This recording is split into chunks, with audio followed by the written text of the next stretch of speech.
Well, it's a bit of a complex answer, but if I had to summarize it in a single phrase, I would say that this is a failure of the Enlightenment project. The Enlightenment project started in the 18th century. It was a confluence of ideas: separation of church and state, liberalism, laissez-faire, human rights, civil rights, individualism, democracy. And so we have been living within the Enlightenment project for well over 200, possibly 300 years. And some people take it all the way back to the Renaissance, so 500, 600 years. At any rate, the project had failed. And the project had failed because all the core values of the Enlightenment had metastasized. Now, the really interesting question is, why did these core values undergo a malignancy, cancerous process? What had happened? Where did we go wrong? Where did we deviate? But perhaps we will leave it for the next question. With regards to your question, let's start with individualism. Individualism was at the core of the Enlightenment project. The individual, the human being, became the focal point, became the compass, became the northern star. Prior to that, in the Middle Ages, even at the beginning of the Renaissance, let's say the 15th century, God was still predominant. He was still the pivot and the axis of everything from values to beliefs to behaviors. It was a guiding light. And so we have given up on God and we have placed ourselves at the very center. Initially, there was nothing wrong with that because the church, the institutionalized religion, had become very tyrannical, very corrupt. And so it was a way to counter the effects of the church and the effects of monarchies and aristocracies and kings who had lost touch with the people. And so individualism was a good thing. But then it became really malignant. It became cancerous.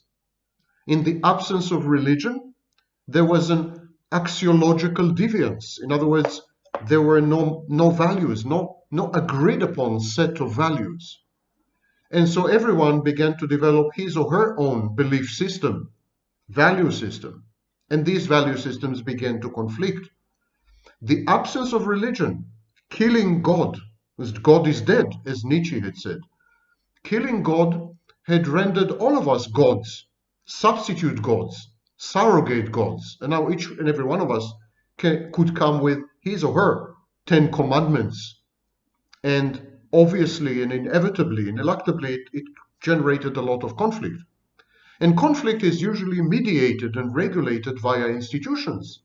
But because individualism had become malignant, institutions crumble. Everything from the family to the community to the village. It took a village to raise a child. From neighborly relations, everything from courts to the media, to the legislatures, to the executive branch, nation states, everything simply crumbled to dust. Institutions were dead, rendered dysfunctional one after the other. Now, the institutional death, or the death of institutions, presented two problems. First of all, aggression and violence no longer could be modified, modulated, regulated, channeled, controlled, and penalized by institutions, whether formal institutions or informal institutions, for example, social networks or social fabric. This was the first problem. So aggression and violence had exploded in unprecedented proportions. The two world wars, for example, were unprecedented in their totality. The civilian population was involved, and in their magnitude and extension. There was the first problem with the lack of institutions or the death of institutions, the decay and decomposition of social institutions that we had created over millennia. And the second problem is that in the absence of institutions, everything that went with institutions, for example, institutional memory, values embedded in institutions, beliefs attended upon institutions, everything died as well. The baby was discarded with the bathwater and the whole house with the bathtub. So nothing much was left.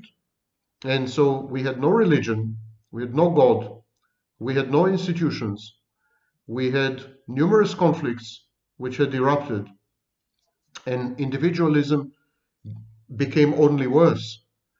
Erstwhile social networks, the real life ones, offline ones, frayed and finally disintegrated completely. And because everything fell apart, including gender roles, including social roles, including the social compact, the social agreement, including who had to do what, everything collapsed. So we were driven to become more and more self-sufficient. We had to fend for ourselves. We had to survive somehow. And so this exacerbated atomization, exacerbated malignant individualism, rendered alienation much worse. Within huge urban collectives, within cities and megalopolises, people felt totally lonely, surrounded by millions. People had never felt more lonely than now in the modern and postmodern age. Angst, existential anxiety, is a relatively new phenomenon, although the existentialists are trying to pretend otherwise. Angst had never existed before, I would say, the 19th century, before the Industrial Revolution. So there was this, and there were no objective benchmarks left anymore. There was no set of criteria or values or beliefs or edicts or injunctions or advice or tips or something to which you could compare your performance. You couldn't calibrate yourself. We went out of whack. We lost control over our internal processes because there was no one out there and there was no one in here to tell us, listen, you're losing it. You're on the wrong path. So everyone was all over the place because objectivity was lost and was replaced by total malignant subjectivity. And this was not helped by additional processes fostered and engendered and egged on by technology. Processes such as disintermediation, removing the gatekeepers, removing the people who made sure that certain quality standards are preserved and maintained and passed forward intergenerationally. So we used to have editors, we used to have journalists, we used to have professionals, we used to have teachers. We don't have these gatekeepers anymore. Anyone can do anything. You want to publish a book, you can publish a book today with Kindle, Amazon. You want to make a movie, you can make a movie. And there's no quality control. There's no one to tell right from wrong. There's no one to apply aesthetic or other standards. There are no standards. And this creates a problem of discoverability. The few diamonds and pearls are buried in a mound of trash because the vast majority of the population prefer trash. Trash prevails. Trash governs. Trash rises to the top. And there's no institutional memory. There's no continuity. The world becomes timeless in the sense that everything is in the present. There's no recollection of the past. There's no anticipation of the future. There's only the here and now. It's even reflected in therapy, where we have what we call mindfulness therapies. Mindfulness therapies dispense with the past and force you to focus on your body right now. So you see, all these phenomena congealed and created malignant individualism. And how does malignant individualism look? Well, you sit alone in your apartment with your TV dinner and you watch shows that no one else watches because everything is customized and tailored, so you cannot share anything with anyone. And you inhabit your solipsistic molecule of space. You have no home. You have you belong nowhere.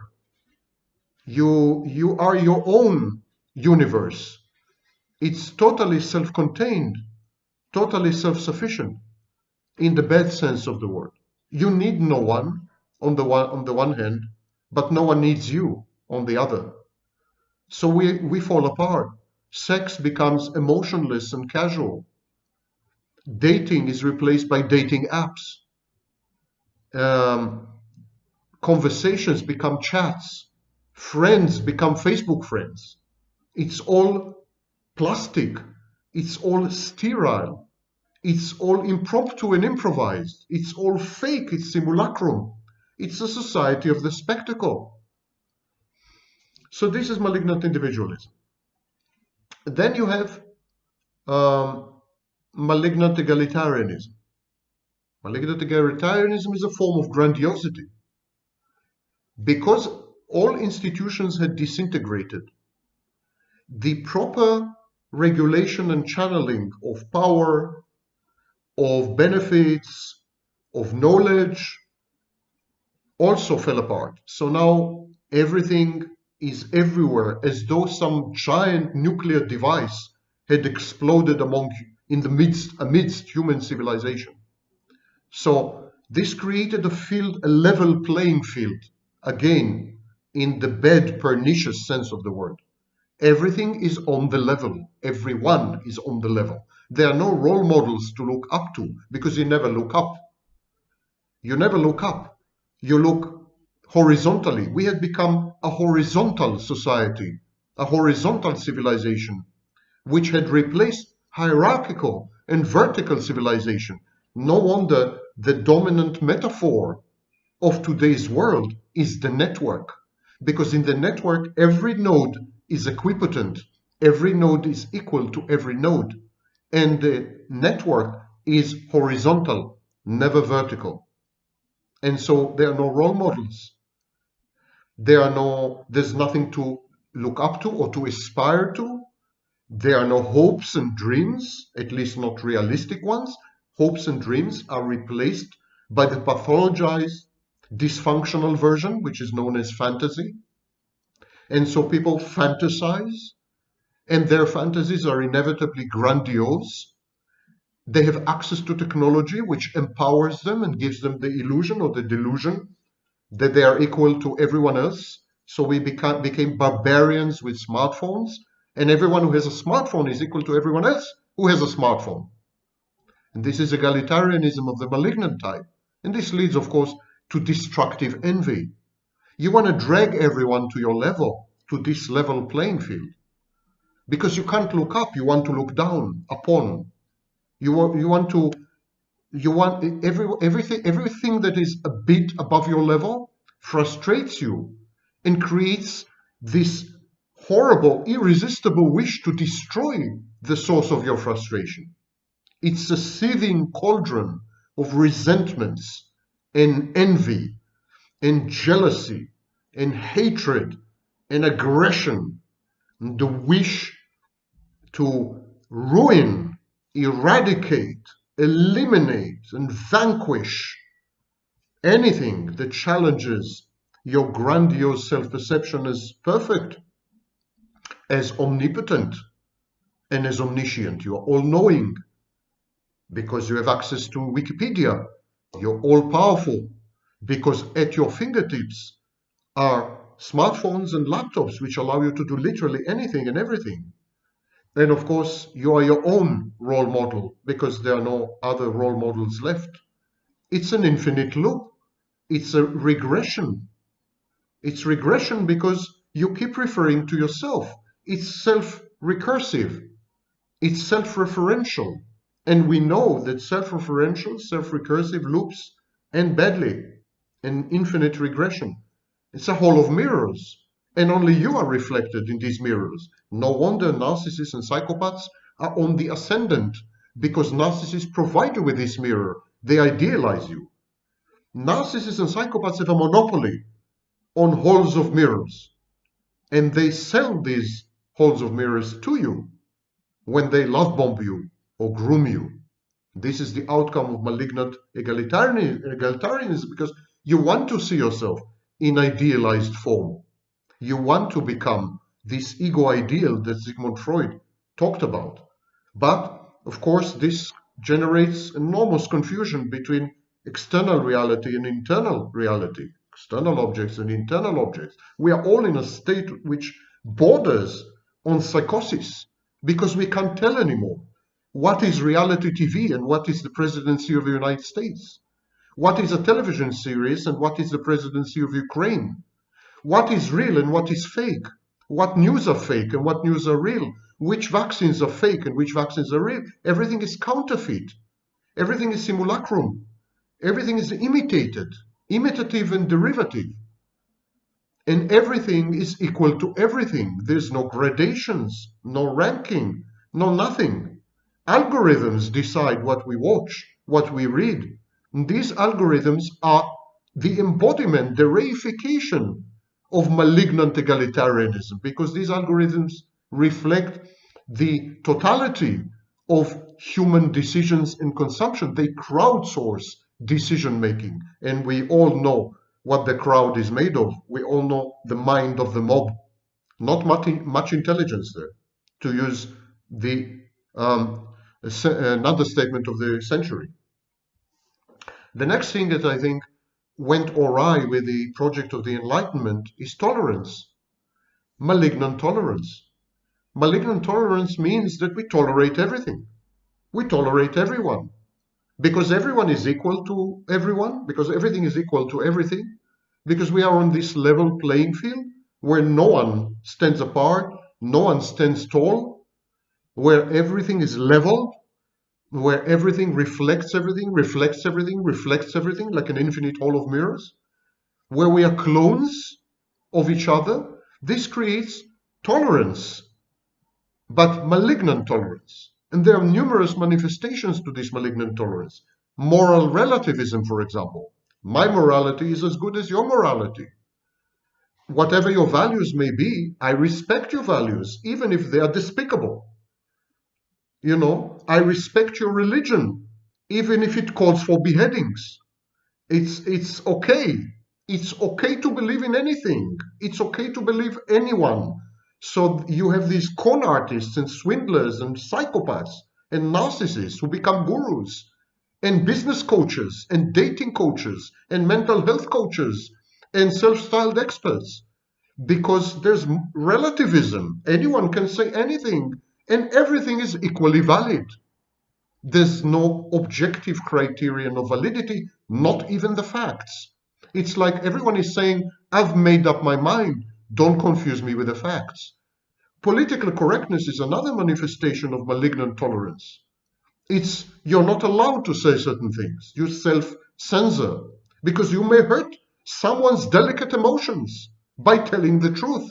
The truth is sacrificed to prevent hurt and pain, real, imaginary, or alleged. So many psychopaths and narcissists create victimhood movements and leverage this sick, pathological, malignant sensitivity to actually further their nefarious and insidious goals. Recent studies, and I've dedicated a few videos to this, I'm going to dedicate one more because there's just a most recent study just released demonstrating that victimhood movements are deeply penetrated, deeply controlled by psychopaths and narcissists. Political correctness gave rise to all this. It's sick. And then there is, of course, truthiness.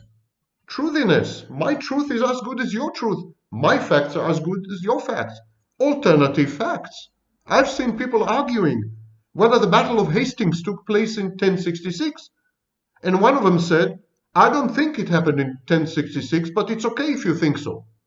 Like, it's okay to believe that it happened in 1066, and it's okay to believe that it did not happen in 1066.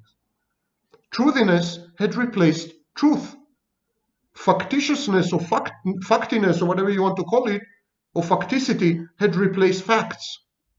Facts can be argued upon and settled and negotiated and compromised nowadays.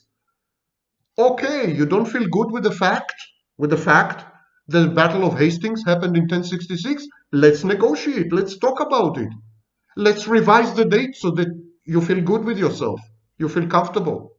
Truthiness is the poison, is toxic, is ruining us. And we have expressions of this in the pandemic. Malignant tolerance has destroyed academic rigor, destroyed intellectual pursuits, ruined our ability to reason, to study, to argue, to debate, eliminated diversity and variety, and had really horrible effects on our capacity to progress and advance by learning more. It had impacted learning in a possibly irrevocable way. And finally, there's malignant reasoning. One of the most inhuman outcomes of the project of enlightenment is the preference of ideas and concepts over people. Abstract reasoning over day-to-day wisdom. So people became secondary, they became raw material. They were subjected to experiments in ideas known as ideologies. Various concepts, for example, some races are superior to others, were used to manipulate people or even to kill them, to eliminate them. Communism, Nazism, fascism, and to a large extent Anglo-Saxon capitalism, the emerging neo-feudalism, a lot of technologies, many technologies, they are examples of malignant reasoning. When you fall in love with an idea, you make it an ideology. When you fall in love with a concept, you forget about people. You sacrifice people to prove that you are right or to prove the validity and the applicability of your newfangled thinking. So ideas and concepts over people, the Enlightenment's worst contribution. Jordan Peterson talks about it in his analysis of communism, and Slavoj Žižek in his own way as well. Another manifestation of malignant reasoning was interdisciplinarity. Interdisciplinarity started off as a very good idea. The aim was to borrow methodologies of thinking, fresh approaches, fresh outlook, to borrow from one discipline and to apply it to another. For example, physicists, and I'm a physicist, can benefit greatly from the insights and methodology of philosophy. Psychology can benefit from philosophy, anthropology can benefit from psychology, business can benefit from a multitude of disciplines. So interdisciplinarity was a good idea because there was cross-fertilization between hitherto hermetically compartmentalized modes of thinking and disciplines. But interdisciplinarity evolved and gave rise to a series of pseudosciences, sciences at the nexus of erstwhile disciplines. Psychology, for example, had become such a pseudoscience. Psychologists believe that if they use statistics, it renders them scientists. Same with economists. So in the social sciences and in the humanistic disciplines, interdisciplinarity had led to pseudosciences. And of course, pseudosciences cross the line between academe and the public. When academics, when intellectuals discovered money, when they realized how much money there is out there just waiting for them to pick it up, They exported their pseudoscientific thoughts, endeavors, concepts, ideas, methodologies, and they made a lot of money. They prostituted themselves. They became con artists and swindlers. And by now, this legitimized fields like astrology, numerology, the occult, mystical traditions like the Kabbalah, and so on and so forth, and put them on the same level like these exported pseudosciences. So if you're a psychologist and you know the limitations of your discipline, but you pretend that there are none, what you're doing is you're converting psychology to a pseudoscience. And then, as a psychologist, leveraging your pseudoscience to make money, don't complain if you come across astrologers, alchemists, if you come across numerologists, if you come across spiritualists. The minute you contaminate and adulterate science, that minute you open the gates to the esoteric and the occult. And the same way a psychologist borrows from mathematics, from statistics, these occult, esoteric pseudosciences are going to borrow concepts and ideas from psychology, from physics.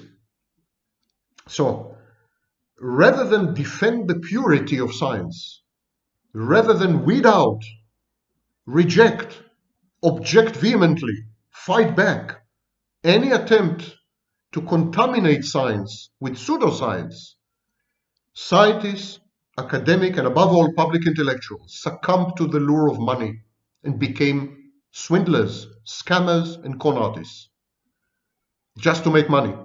The minute they did this, they opened the gates wide open, and astrology came in, alchemy came in, numerology came in, homeopathy came in, other such trashy, nonsensical pseudo-disciplines came in and stole the assets of real science. So these people talk about energy, which is a concept in physics. They talk about mental, which is a word in psychology. They stole the core and heart of real scientific disciplines because pseudoscience had been legitimized. And this is malignant reasoning, part of malignant reasoning. Malignant reasoning led to three fallacies. Fallacy number one, the confusion between technology, science, and civilization. Technology is not science. Science can lead to technology, but is not technology. And that you have technology doesn't render you civilized. Actually, one of the greatest explosions in technological innovation happened during the early Middle Ages. And these were also the darkest moments in human intellectual history and freedom of thought and speech. So, in the darkest era in human history, technology had exploded. So, technology is not synonymous with progress, not synonymous with innovation, not synonymous with science, not synonymous with civilization. These are totally different things. We are today in a new dark age, in the new Middle Ages, and we had never had more technology than today. We are barbarians with technology. The second confusion is between information and knowledge. Information is the raw material. Knowledge is organized information. Information that is structured, information that is ordered so as to yield insights, to yield new things, to yield new ideas, to yield new concepts. And when we take information as raw material, and this is Wikipedia, for example, it gets us nowhere. It's like an inventory list. It's meaningless. Organize information according to certain principles, and you get a theory. You get knowledge. Knowledge is what we should seek, not information, and yet owing to malignant reasoning, we place a premium on information, not on knowledge. Big data. The Diagnostic and Statistical Manual is information, not knowledge. It's a list of lists. Similarly, we confuse information with education. We give our children a lot of information. We give them laptops. We give them smartphones. And we think we've done our job. We have given them access to information. Now they will be informed. Informed citizenry is like informed consent. You have to know the future. You have to know the structure. You have to know the goal. You have to know where you're going. And you have to know if you will be effed or not at the end. So knowledge is not education. Information is not education. Education is a process of constructing an entire human being, a whole human being. The raw material is not information, it's the child. You provide the child with access to information. You then help the child structure this information into forms of knowledge, but this is the tip of the iceberg. This is not education. And yet we had equated it with education. Put all these four malignancies of the Enlightenment together: malignant individualism, malignant egalitarianism, malignant tolerance, and malignant reasoning, and you will begin to understand how we've ended up the way we are today. It's a bleak landscape, and these processes, we have opened the gates. We have opened the gates, for example, by providing all the population with extremely powerful technology without training them and educating them on how to use it. We have opened the gates by destroying our institutions, destroying them, not replacing them, not creating new institutions, an orgy of destruction and ruination. The future is bleak because pseudosciences are on the ascendant. Science is dying. Science, rational thinking, they're dying. Look what happened during the pandemic. The pseudosciences, anything from conspiracy theories to UFOs, from astrology to numerology, from alchemy to crystals, these are on the ascendants. Well over, I would say, 7 or 8 people out of 10 believe in occult or esoteric sciences, in conspiracy theories, or in manifestly nonsensical misinformation. Very, very few people are left who are rational, well-informed, and are willing to fight for this knowledge. We don't have fighters anymore. We don't have the army of the the rational army. The rational army had retreated into the ivory towers, and even there it's besieged. It's besieged and dying there. And it doesn't look good at all. But we can discuss it in your next question.